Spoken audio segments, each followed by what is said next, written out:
Yo, what's up guys? Welcome back to the channel, and today we're going to be talking about the new event that's coming out, the Fire Slayer event. And we're going to be going over the cards, and I also want to go into the updates after I go over the cards. So this week the cards really synergize well together, but I think they're more guild versus guild focused than they are like event focused from what I've seen so far.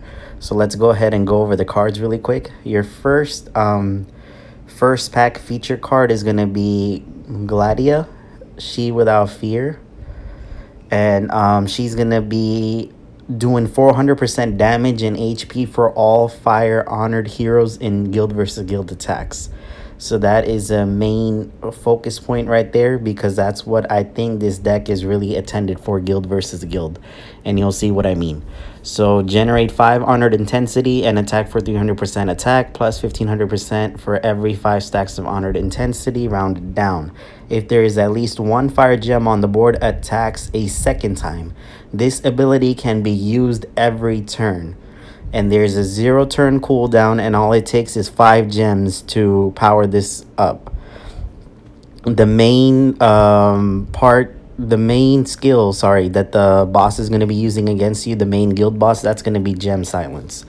So be careful of Gem Silence when you're facing the main Slayer boss this week. And I apologize if you hear the beeping in the background.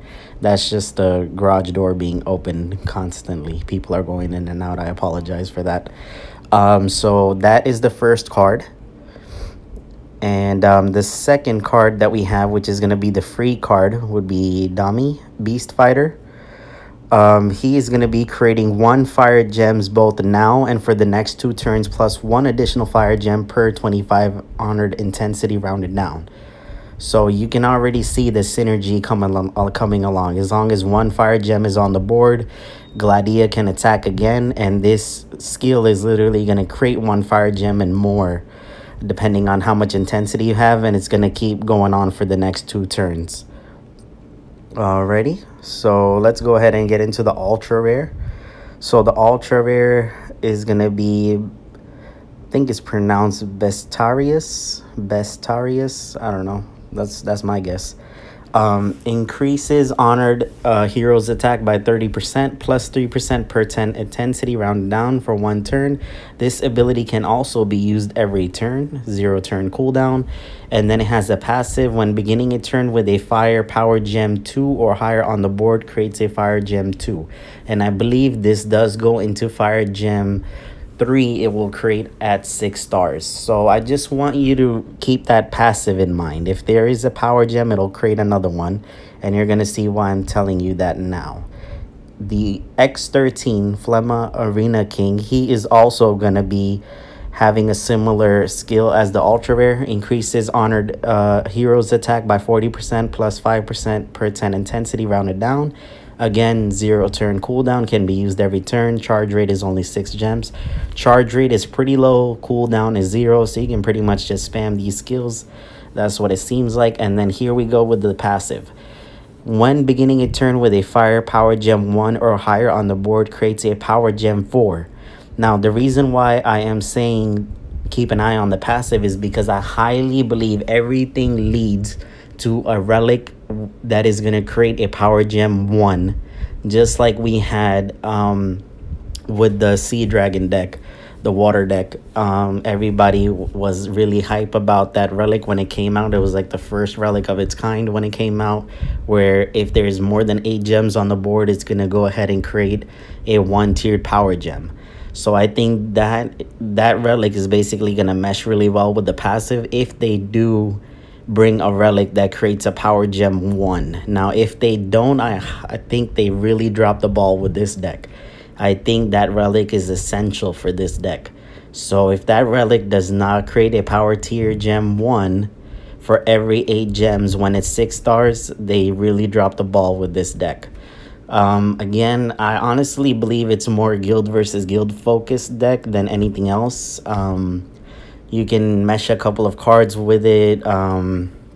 You can use Contessa, you can use X-Tab, you can use Night Sun. You can mess around with it, add a few cards to make sure you always have those fire gems, then you can keep unloading Gladia's skill, which is what they're basically going for. So Flameheart, you remember in guild versus guild, you know, you gotta wait the 3 turns. But this time, as long as you have the fire gem on the board, you can just keep on attacking. 5 gems or more, you're gonna keep charging this, and you're gonna keep on using this skill. So as long as you manage your gems really well, you can pretty much keep doing damage from what it seems like. And let's go ahead and skip this. Please do not get the head start pack when you are doing Slayer. It is not worth it. Only in Commander and Crusade events. I say this every time. Do not get it when it is Slayer. Head start pack is not worth it for Slayer. So quickly, what I just want to also mention in the updates, the news feed, there is going to be a legend relic that's going to be enchanted, which is going to be Ray's Staff. So first it was Keta's bow, now it's going to be Ray's Staff, and of course we're going to have the fire vials, and we're going to fill up the meter globally. The more MVPs you guys get in Inferno bosses and all that, that's how you basically are going to be getting the fire vials. And then, you know, it's going to be like that global event that always happens. And then what I really want to touch on is they actually tell you how to use this deck if you are not sure. So it says to start your engine, use Dami's skill whenever they're available to keep your gem supply high, then stack the damage buffs from the ultra rare and the X13, and finally unload Gladia's powerful attacks. And then they're literally telling you to manage your board well and make sure there's at least one firepower gem on the board each turn. So that's basically what this deck is looking like. Again, that relic is essential, and for guild versus guild, this just might be a little bit better than not even a little bit, I think it might be a lot better than Flameheart, considering you can keep using this skill. It hits twice and it's a 0 turn cooldown, and all you need is 5 gems versus 9 gems. So guild versus guild, I think they're basically trying to replace Flameheart. And then you can mix Contessa and your other cards with this deck and potentially make a really good guild versus guild deck out of it. Even though we already have one, but I guess they're trying to replace it with a better one. So that's all for this week. Next week, Water Affinity Commanders. I can't wait. Thank God for a Water Affinity event. I need those Water Ruins for my guild versus guild defender lineup. And I need those Water Wisps. So I'm really happy about that. That's all for this video, guys. Thank you guys so much for the love and support. I will be live streaming soon. I'm just working out a few bugs with the audio, but I am learning the program and things are looking really good. So if you see a notification pop up, please make sure to hit the notification bell. And if you see that I'm live streaming, come join, come say hi, talk to me, ask me any questions. I don't mind helping you guys out, talking to you guys, and hopefully we can get that live streaming set up soon. Alrighty, guys, thank you guys for all the love and support, and I'll see you guys in the next video. Peace.